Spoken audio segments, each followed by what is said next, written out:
रहमतुल्लाहि व बरकातुहू। अल्हम्दुलिल्लाह वस्सलातु वस्सलामु अला रसूलिल्लाह व अला आलिहि व सहबिही अजमईन, अम्मा बअद। क़ाल अल्लाहु तबारक व तआला अल्लाहु यहदी मन यशाउ इला सिरातिम मुस्तक़ीम। अल्लाह ताला जिसे चाहता है उसे सीधे रास्ते की तरफ हिदायत देता है। आज हमारे साथ एक ऐसे भाई मौजूद हैं जो एक लंबे अरसे तक एक जादूगर के साथ मुआवनत करते रहे, उनके साथ तामुन करते रहे, और अल्लाह ताला ने एक वक़्त ऐसा आया जिसमें अल्लाह ताला ने उनको हिदायत दी और इस बात की समझ दी कि ये काम जो है ये इंसानियत के खिलाफ है, इंसानियत के साथ दुश्मनी पर मबनी है। तो इन्होंने उस जादूगर के साथ रहते हुए क्या क्या देखा, क्या क्या उन्होंने यानी हमारे इस भाई ने उसके साथ क्या क्या मामलात देखे, आप भी सुने और देखें ताकि आपको इस बात का अंदाजा हो कि ये जो जादूगर लोग हैं जिनको हम जाके बड़ी बड़ी रुकूम भी अदा करते हैं, अपनी इज्जत भी दे के आते हैं, अपने दौलत भी दे के आते हैं, सब कुछ, तो और ईमान सबसे पहले हमारा जाता है। तो इस हवाले से मेरे साथ मौजूद हैं आज अब्दुल क़य्यूम, तो इंशाल्लाह इनसे सवालात करते हैं। जी क्या हाल है जी अब्दुल क़य्यूम साहब, ठीक ठाक? अल्हम्दुलिल्लाह, अल्लाह ताला का बहुत शुक्र है, बहुत करम है उसकी ज़ात का कि उसने सीधे रास्ते पर चलाया मुझे और बुराई से बचाया। अल्हम्दुलिल्लाह। अच्छा, मुझे ये बताएं कि जिस जादूगर के साथ आप काम करते थे उसका नाम क्या था? शाकर मसीह। शाकर मसीह यानी ईसाई जादूगर था वो? जादूगर था वो, और ऐसे गलत काम करता था कि जो कुरान और सुन्नत के खिलाफ थे और अल्लाह ताला की तौहीन की, कुरान पाक की तौहीन की जाती थी। तो अल्लाह ताला इनसे बचाए हमें, और उम्मीद है कि आप लोगों को भी इनकी समझ आएगी। आप वीडियो वॉच करें पूरी और देखें। और मुझे ये बताएं कि अब्दुल क़य्यूम भाई, मुझे ये बताएं जब आप पहली दफ़ा मतलब इसके साथ इन कामों में मुलव्वस हुए थे उस वक़्त आपकी उम्र क्या थी? उस वक्त मेरी उम्र 18 साल थी, और जब मैंने उस जादूगर से, मैं शुरू से उस जादूगर के साथ काम करता था, और जब मैंने प्रॉपरली उसके साथ सीखना और देखना शुरू किया कि ये करता क्या है, तो उस वक्त मेरी उम्र 18 साल थी। अच्छा, मुझे ये बताएं कि उस जादूगर ने यकीनन बहुत सारे इसने खबासतें और बहुत सारे हराम काम किए होंगे उस अल्लाह के दुश्मन ने। तो मुझे ये बताएं कि उस शख्स ने कौन सा ऐसा बड़ा काम जो आपने अपनी आंखों से देखा हो, यानी उस जादूगर ने ऐसा कौन सा बड़ा खतरनाक काम किया यानी जिसने आपको हिला के रख दिया हो? सबसे पहले तो ये मैं बयान करना चाहूँगा कि अपनी जो औरतें हैं उनकी इज्जतों को महफूज रखें, इन जादूगरों से बचें, क्योंकि जो औरत औलाद के लिए उसके पास जाए या किसी जादूगर के पास जाए तो उससे वो जिना करते हैं, कोई गलत काम, गलीज काम करते हैं। तो उस जादूगर का जो मैंने अपनी आंखों से गलत काम देखा ना, तो वो ये था कि उसने औरत के साथ जिना किया, फिर उसके जो एग सेल निकले, जो उसका पानी निकला, तो उसे खुद भी खाया और उस औरत को भी दिया कि ये खाना है, और उस पर कुरान पाक की पढ़ाई की और अल्लाह ताला की तौहीन, कुरान पाक की तौहीन उसने की। अच्छा, मुझे ये बताएं कि जब आप ये सब कुछ देख रहे थे या सब कुछ, आपने कोई अल्फाज भी सीखे थे उससे कुछ पढ़ने के लिए? वो अल्फाज मुझे बताएंगे, वो क्या अल्फाज, जरा बोल के बताएं। जी, वो अल्फाज मंतर उनके होते हैं, कुछ शिरकिया मंतर होते हैं उनके, जैसे ओम मड़िम बदमे होम, ये अल्फाज थे उनके। इसका मतलब है कि अल्लाह तेरी शक्ल कुत्ते जैसी है, नाउज़ुबिल्लाह अस्तगफिरुल्लाह। तो ये अल्फाज थे, इनको इक्तदाद के साथ पढ़ना था उस औरत ने, फिर जाकर उसके यहाँ औलाद होनी थी। और जब भी वो अपने महरम के साथ, अपने खावंद के साथ मुबाशरत करेगी ना, तो वो थोड़ा सा अपने इंतामे नहानी से वो जरूर निकाल कर चखेगी और ये अल्फाज पढ़ेगी, ओम मड़िम बदमे हो।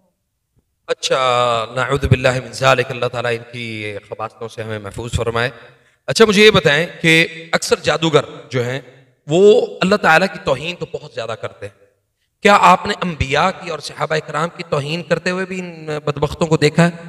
जी, जहाँ अल्लाह और उसके रसूल की तौहीन की जाती है वहाँ सहाबा कराम और अंबिया कराम की भी तौहीन की जाती है। मसलन कुरान पाक में आया कि जब हज़रत मूसा पर रस्सियां फेंकी तो वो रस्सियां सांप नजर आने लगी। तो इस तरह को किसी का सहरे तखय्युल करना, ख्याल में मुब्तला करने वाला जादू करना होता, तो उस नबी का नाम लिखते, उसकी माँ का नाम लिखते और उन्हें पखाने वगैरह से लिखते और उन पर गाली गलोच वाले वो कलाम पढ़ते, जैसे ओम गंजिशे नमा मूसा, ए मूसा तेरी माँ पर भी लानत और तुझ पर भी लानत और तुझे पैदा करने वाले पे भी लानत। तो ये अल्फाज पढ़ते और जिसको ये करना होता तो उस पर ये जादू कर देते, सहरे तखय्युल। यानी कि किसी किस्म का भी जादू करना होता, मसलन किसी पर जिन्नात छोड़ने, तो उस पर ऐसी आयात जिनसे जिन्नात डरते हैं वो आयात पेशाब से पखाने से लिखना, यानी कि किसी किस्म का भी करना। अंबिया की तौहीन लाजमी है, इस्लाम की हर तरह से तौहीन। नऊज़ु बिल्लाहि मिन ज़ालिक। अल्लाह ताला हमें इनकी खबास्तों और इनकी शरारतों से अल्लाह रब्बुल इज़्ज़त हमें महफूज फरमाए। मुझे ये बताएं कि ये जब जादू करते हैं, यकीनन इनके पास कुरान करीम की जब तिलावत होती है या अजान होती है, तो उस वक़्त ये देखें, हमें ये तो पता है कि अल्लाह के कलाम की इन्होंने तौहीन करनी करनी। क्या ये अजान की या उस वक़्त में जब अजान होती है उस वक़्त में कोई ऐसे अमलियात का काम करते हैं?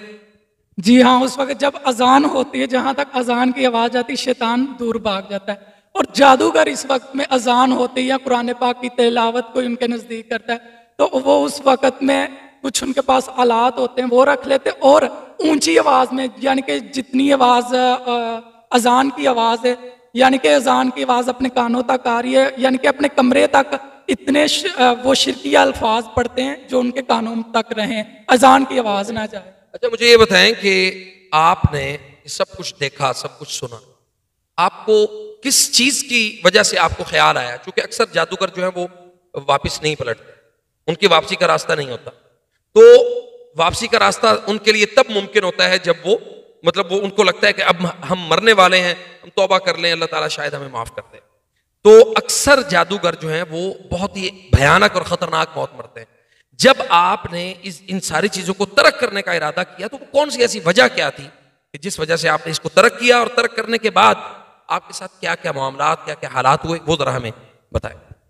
जी, सबसे पहले तो जब मैंने ये तर्क करने का सोचा कि ये तर्क करना, वो उसकी असल वजह ये थी कि हमारे साथ हम 4-4 माह 5-5 माह इतनी मेहनत करते हैं किसी पे जादू करने के लिए, हफ्ते लग जाते हैं जादू करने के लिए, और हम किसी अच्छे राकी के पास वो जादू के इलाज के लिए जाए, वो 1 हफ्ते में या 3-4 दिनों में वो ठीक कर देता है। मुझे फिर इससे ख्याल आया कि इसमें ताकत नहीं है, कुरान पाक में ताकत है। और ये जितने भी हालातों वाक़यात से मैं गुजरा, अल्लाह ताला पनाह में रखे अपनी, तो मैं इससे अब तौबा करता हूँ, मैंने तौबा कर ली है। तो आपसे भी करता हूँ कि आपसे भी कहता हूँ कि आपने अगर कुरान और सुन्नत के मुताबिक अगर इलाज करवाना है तो कुरान और सुन्नत के मुताबिक करवाएं। ये तवीज़ वगैरह ये सब शिरक है और कुफर है। अच्छा, अल्लाह ताला आपको जज़ाए खैर दे। मैं आपसे सवाल करूंगा कि मुझे ये बताएं कि इस दौरान आपके जो शाकिर मसीह थे, शाकिर मसीह के अलावा भी आपने किसी से सीखा होगा यकीनन? नहीं, शाकिर मसीह के अलावा किसी से नहीं सीखा। किसी के पास नहीं गए। मुझे ये बताएं कि शाकिर मसीह ने आपसे जाती तौर पे कोई ऐसा अमल, कभी अमल आपसे करवाया कि जिसके लिए आपको ये लगा हो कि हाँ जी इसके बाद शायद मेरे पास कुव्वत आ जाएगी, या आपको ये शौक उस दौरान पैदा होता होगा कि जी मुझे ये कुव्वत, ये जितनी भी शैतान की कुव्वतें उनको हासिल करना है? तो इस हवाले से जरा बताएं। जी, इस हवाले से बताता चलूं कि जादूगर के साथ जो काम करता है ना, तो उसे भी शरीक होता है वो साथ, और उसे ज़्यादातर कब्रों से हड्डियाँ, जो औरतें होती हैं उनकी कब्रों से हड्डियाँ वगैरह निकालनी पड़ती हैं, बाल निकालने पड़ते हैं। और जब हम बाल निकाल कर आते हैं ना वापस, तो शयातीन जो हमारी उस रात जब हम बाल वगैरह, ये औरतों के, जो औरत दफन ताज़ी हो जिसे दफन किया जाए, तो जब उसके वगैरह जादूगर उसके साथ जिना करता है, फिर कब्र में रखते हैं और गुर्दा वगैरह निकालते हैं और चंद चीज़ें होती हैं वो निकालते हैं। तो बात हम जब आते हैं तो वो रात पुरसकून हमारी गुजरती है, नहीं तो अलबत्ता वो कोई रात हमारी पुरसकून नहीं गुजरती। अच्छा, मुझे ये बताएं कि भाई एक इनका जादूगरों का एक अमलियात का एक काम होता है जिसमें बलि देना होता है। बलि किन किन चीजों की दी जाती, और सबसे खतरनाक जो बली है वो कौन सी होती है, ये जरा मुझे बताएं।